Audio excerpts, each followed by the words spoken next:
What's up, geeks and gamers? It's Jeremy coming to you with another video, and today we are going to talk about Han Solo, a Star Wars story. I'm not saying Solo.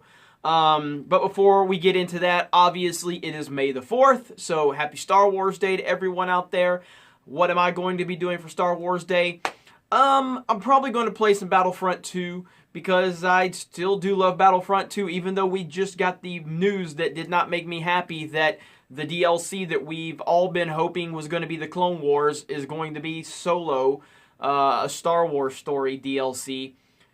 Whatever, it's free, but it just shows how tone deaf Lucasfilm continues to be, because that's not what the fan base has been asking for. But yeah, that's what I'm going to be doing today, and then I may catch up a couple episodes of the Great Clone Wars, because the Clone Wars is amazing. But let's get into today's news. Today's news is from Collider, and a lot of sites are running with this story, and I find it interesting how they're running with this story. So this is from Collider. Solo, a Star Wars story aiming to beat opening weekend for Rogue One. So, according to Deadline, industry projections have Solo raking in $170 million on its 4-day weekend. That puts it well ahead of Rogue One, a Star Wars story, which earned $155 on its opening weekend. Okay, this is some clever tricks that they're trying to pull. This is a 4-day weekend being compared to a 3-day weekend in December.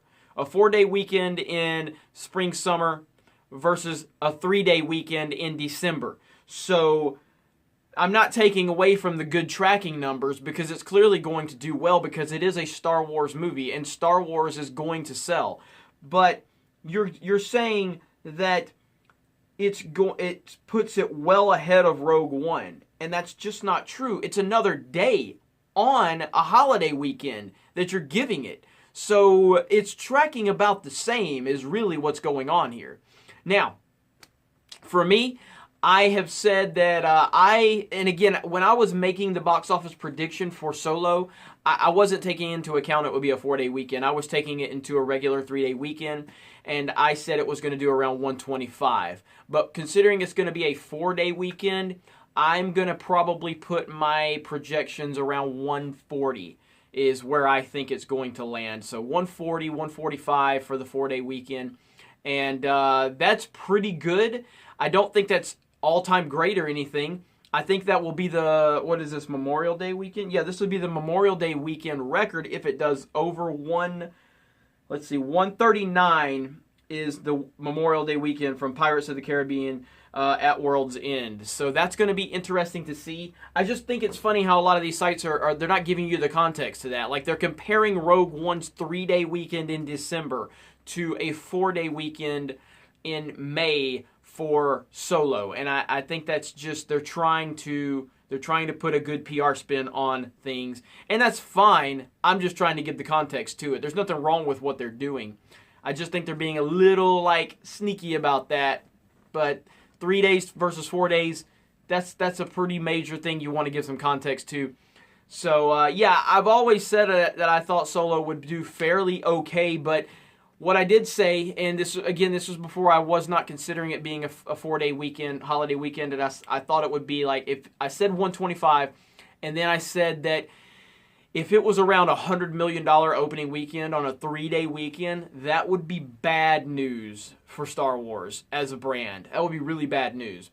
But I do foresee on a 4-day weekend, I'm in the 140, 145 range. I don't buy the 170 million that they're saying it's tracking, but it might. Again, it's hard to look at it because it is a holiday weekend. It is Star Wars. It's hard to gauge right now. There's clearly a lot of backlash, and there's a lot of people that are upset with the current direction of Star Wars. But the general audience are not people like me. They're not people like you. And there is a significant portion of the fan base that is going to go see this movie and support it. And there's nothing wrong with that. That's why I don't call for boycotts.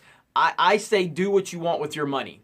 And if enough individuals collectively come to that same conclusion, then that speaks volumes. But I don't care what you do with your money. You do what you want with your money, I'll do what I want with mine. And I just don't like to get into to that aspect of things to tell you what you can or can't do. If you want to go see Solo, go see Solo. That's cool. I mean, and if you don't, then that's cool too.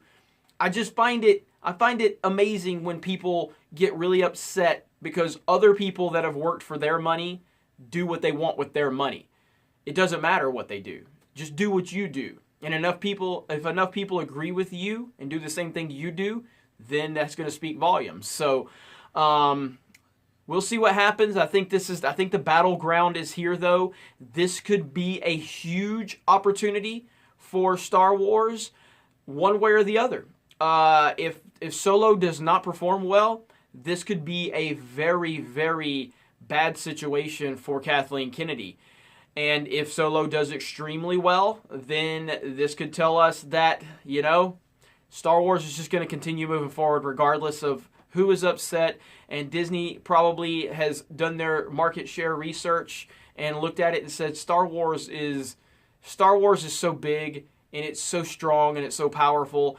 That's maybe why they decided they were going to buy it and they were going to put their social justice nonsense into it, because they knew that they could push their agenda, and it's such a strong brand that almost nothing can kill it. So we're going to find out. We're going to find out exactly how that plays out, but I don't think Solo is the end-all, be-all. I think what really is going to tell the tale is going to be Episode 9 and how that performs.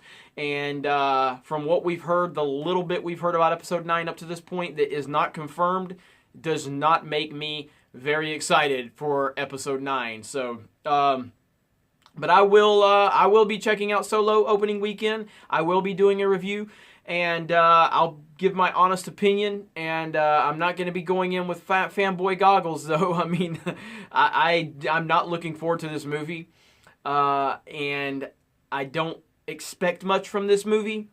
But I will be as honest as I can about it once I see it, and we will go from there. So what are you guys doing for May the 4th? I'm pretty sure a lot of people aren't going to be watching the sequel trilogy. So are you playing some old school Battlefront? Are you watching the prequels? Are you watching the OT? Are you watching some Clone Wars? Let me know in the comments below. You guys have a great day, and we will talk to you later.